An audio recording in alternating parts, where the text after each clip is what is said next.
subscribers and my dear students and followers. In my earlier video, all of you have seen Mendel's 3 law. In this video, we will understand the objections of Mendel law. So, first law was law of dominance, and law of dominance objection is incomplete dominance. Second law was fully accepted, and third law objection is multiple allelism. It is also called codominance. So firstly we will understand the law of dominance objection incomplete dominance. It is reported in snapdragon, local name is dog flower plant, and 4 o'clock plant that is identified by Mirabilis jalapa. Okay, so we will see the expression here. Red flower plant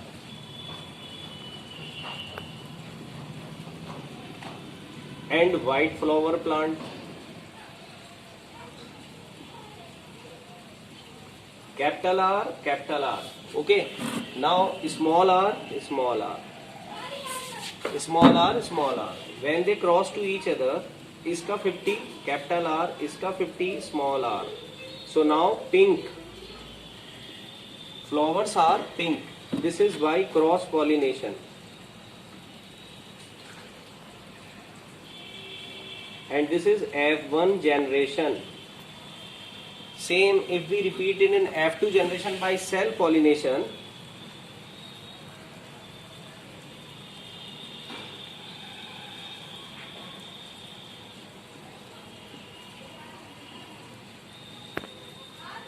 By self pollination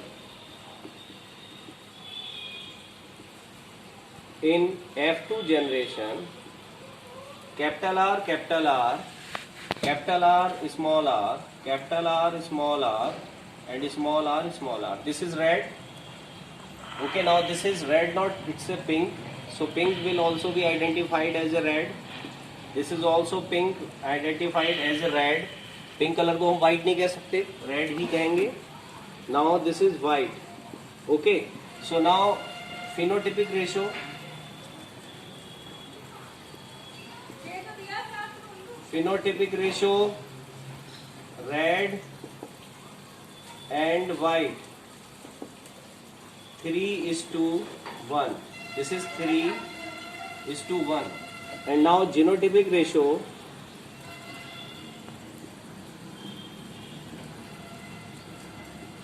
is capital R, capital R, capital R, small r, and small r, small r. Identified here 1:2:1.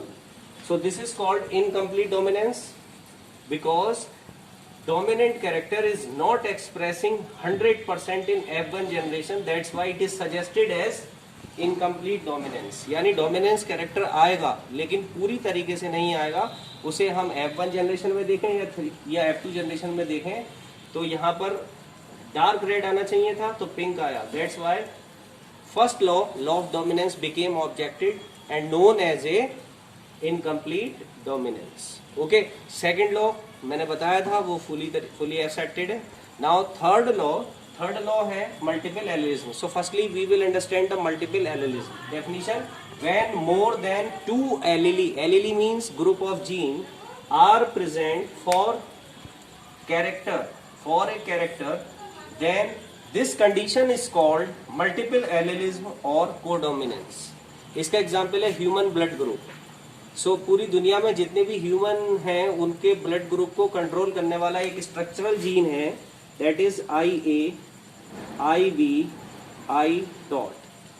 ये structural gene है जो पूरी दुनिया में human blood group को control करता है. अब ह्यूमन ब्लड ग्रुप जो है वो डिपेंड करता है एंटीजन पर. ठीक, तो एंटीजन हम जानते हैं A होता है, V होता है, AB होता है और O होता है. Okay, now genotype.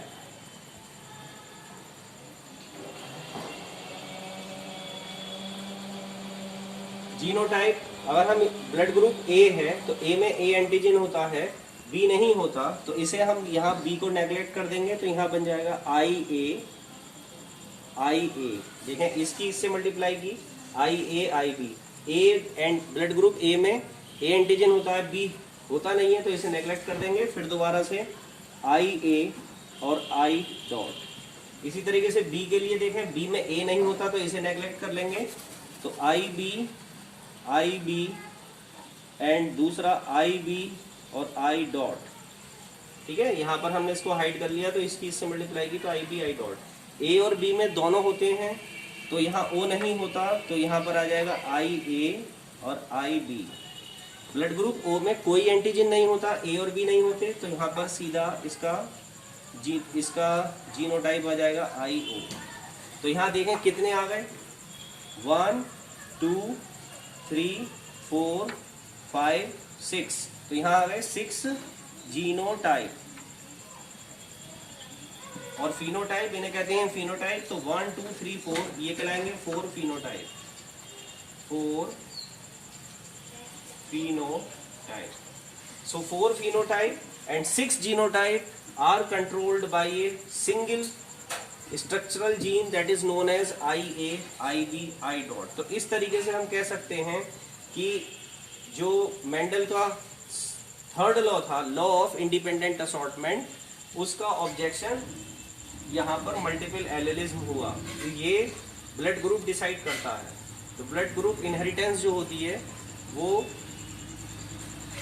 ऑब्जेक्शन है मेंडल के थर्ड लॉ का, लॉ ऑफ इंडिपेंडेंट असॉर्टमेंट। तो अगर हमें फिनोटाइप पता है और हमें जीनोटाइप पता है तो हम किसी भी व्यक्ति का ब्लड ग्रुप बहुत आसानी से जान सकते हैं।